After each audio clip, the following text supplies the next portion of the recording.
Donc ça fait à peu près 10 jours qu'on a fait l'impression dans cette pièce. Stéphane a passé quasiment une semaine tous les soirs à reprendre tous les endroits qui avaient été un petit peu moches, tous les endroits où il y avait des coulures, tous les endroits où il y avait des petites jointures qui n'avaient pas tenu, où il fallait remettre du mastic et tout ça pour repartir sur une base qui soit vraiment nickel. Moi j'ai été un petit peu malade donc j'ai pas pu trop aider cette semaine et le souci c'est que comme il a poncé plein de choses et qu'il y a plein de petites poudres et plein de petits déchets qui sont retombés sur le sol, il a dû complètement tout débâcher, enlever la bâche et refaire intégralement le bâchage de la pièce. Donc c'était vraiment un sacré boulot. Mais maintenant ça y est, tout est remis au propre et donc on est prêt pour les couches de finition. Pour la peinture de finition, le choix il est un petit peu plus compliqué parce que l'impression en fait il n'y a pas le choix, on achète la marque qu'on a décidé, c'est une seule et même teinte et un seul et même fini pour l'ensemble de la pièce. L'avantage c'est que ça nous a permis de se rendre compte de ce que ça allait donner sur le plafond et sur les murs en termes de couleur et en termes de rendu. L'impression qu'on a acheté, l'Aqualine Evo, elle a un rendu qui est a priori mat velours. Donc c'est ni du mat ni du velours, c'est un petit peu entre les deux et moi j'aimais vraiment bien ce rendu pour le plafond et du coup je me posais la question si on pouvait avoir cette couche d'impression utilisée en finition et franchement j'ai posé la question, personne n'a su me dire pourquoi on pouvait pas. On m'a dit ah non non non c'est impossible, l'impression c'est vraiment que pour faire accrocher la peinture et il faut absolument la recouvrir. Mais personne n'a su m'expliquer quelles étaient les raisons pour lesquelles il fallait absolument recouvrir cette couche.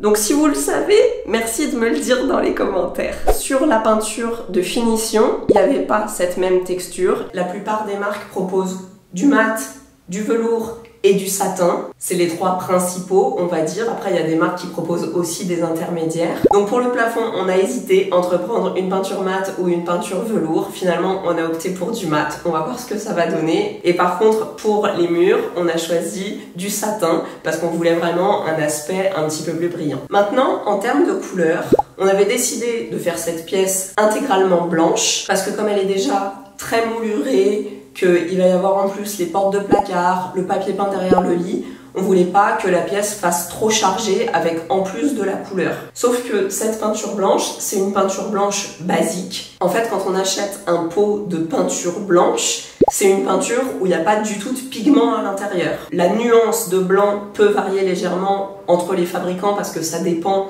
des composants qui ont été utilisés pour fabriquer la peinture.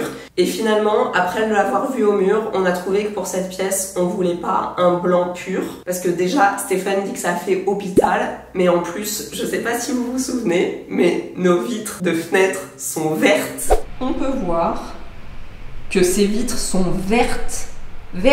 Et du coup ça impacte la couleur des murs et ça donne au mur une teinte légèrement verte. Donc pour contrebalancer cette teinte trop verte, nous on a cherché un blanc qui soit légèrement jaune, légèrement rosé et c'est là que les choses se compliquent parce qu'il existe des milliers de nuances de blanc. Franchement c'est incroyable. Donc on a récupéré un petit nuancier pour avoir une idée des couleurs. Il y a des blancs un peu gris, un peu bleutés, un peu vert, un peu jaune, un peu taupe, un peu rose. Nous, on aimait vraiment bien ce genre de couleur, c'est-à-dire que c'est presque du blanc, mais un petit peu rosé. Ça, c'est le nuancier de chez Benjamin Moore, c'est une marque américaine. Donc ce qu'on a fait, c'est qu'on est allé avec ce nuancier chez notre fournisseur de peinture. On lui a donné la référence de la couleur qu'on aimait bien chez Benjamin Moore.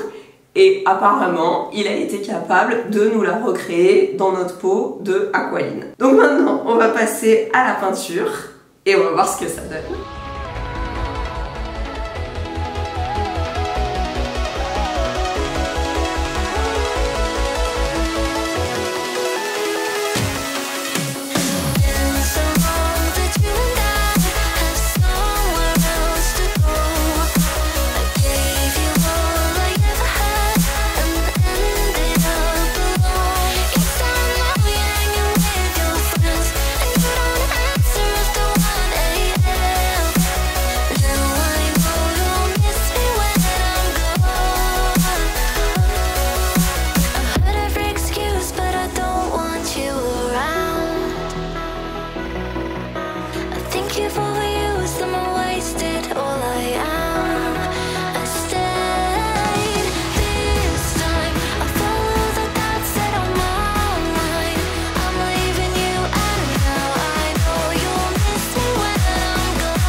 a dit que c'était bon. Du coup, cette fois, je prends mon masque et on y va. Ah, j'ai peur, il y a plein de peinture sur la bâche.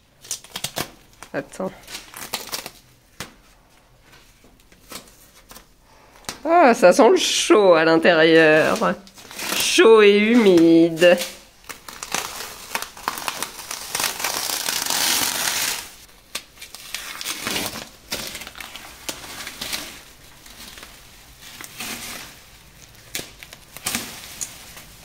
Ok, ça ira comme ça.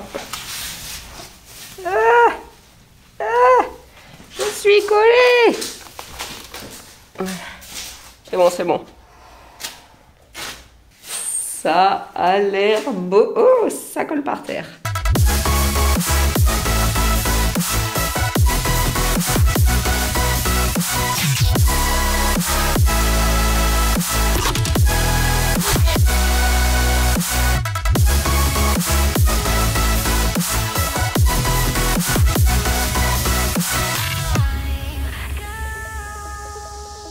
Donc évidemment on a fait que les murs parce que le plafond ce sera la peinture mate.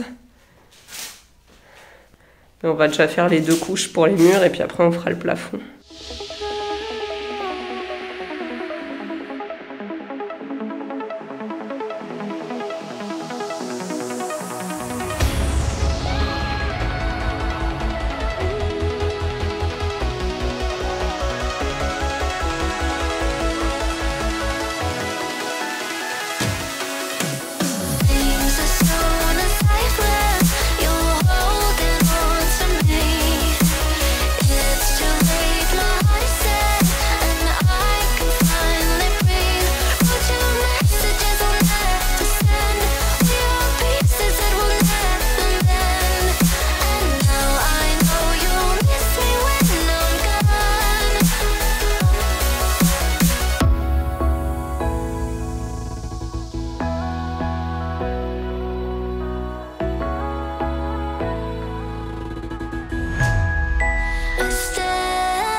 Stéphane a fini de faire la 2e couche au plafond, donc on a pu faire les 2 couches du plafond aujourd'hui. Pour les 2 couches du plafond et la dernière couche de finition sur les murs, finalement on a utilisé la buse 517. C'était les préconisations du fournisseur et ça s'est beaucoup mieux passé. On a eu beaucoup moins de coulures, beaucoup moins d'excès de peinture et tout ça. Franchement, le résultat, il est juste incroyable, c'est un truc de dingue. La lisseur du mur, la lisseur du plafond, c'est juste de la folie. On n'aurait jamais pu avoir ce type de rendu sans l'airless. Donc là, Stéphane est en train de finir de nettoyer la machine. Moi, ce que je vais faire pendant ce temps-là, c'est que je vais commencer à débâcher la pièce parce que on a un petit doute sur la couleur. Dans les pots, c'était pas exactement le même rendu entre le mat du plafond et le satin des murs. Et du coup, on a hâte de débâcher pour se rendre compte.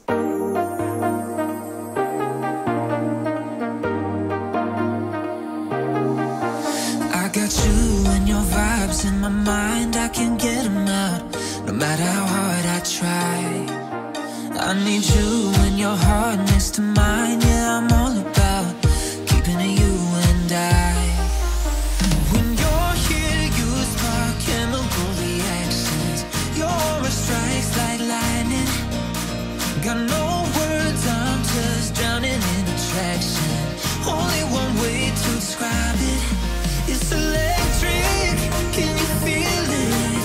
You got the sais pas si vous êtes au courant, mais quand on enregistre sa machine airless en ligne sur le site de Graco, on reçoit ensuite par mail un lien qui nous permet de s'inscrire à la Graco University. C'est un site internet qui répertorie des centaines d'heures de vidéos sur à peu près tous les sujets qui concernent l'airless, donc ça va aussi bien des bases de l'airless, de comment faire fonctionner la machine, de comment peindre son abri de jardin avec sa machine, jusqu'à des sujets super poussés sur la mécanique. Alors la plupart des vidéos sont en anglais, mais il y a quand même une section en français qui est intéressante. Donc quand vous êtes dans la section bibliothèque des contenus, vous allez aller sélectionner les contenus en français. Donc on voit qu'en français il y a quand même beaucoup moins de choix, mais si vous cliquez sur celui-ci avec la carte du monde, on arrive sur une page avec plein de vidéos. Ça va de la sécurité des produits, les instructions rapides, introduction à l'airless, tac tac tac, il y a vraiment plein de choses, notions élémentaires sur les pompes, l'écoulement des fluides, enfin bon, voilà, il y a des millions de trucs.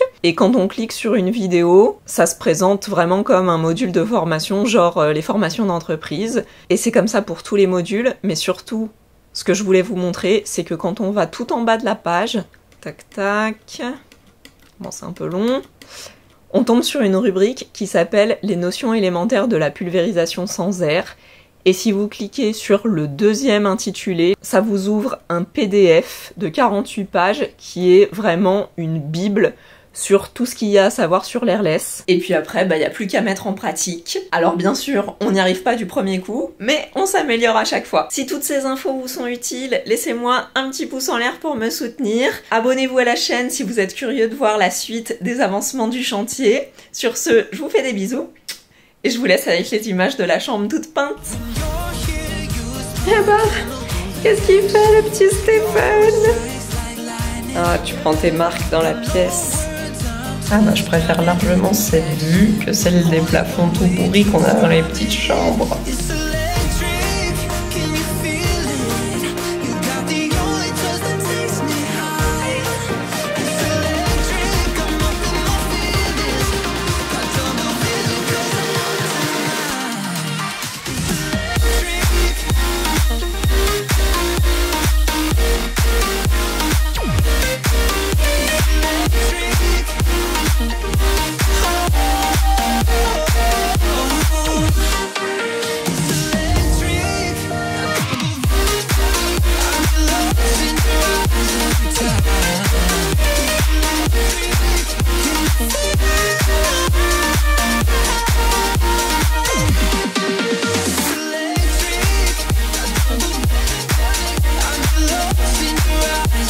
Time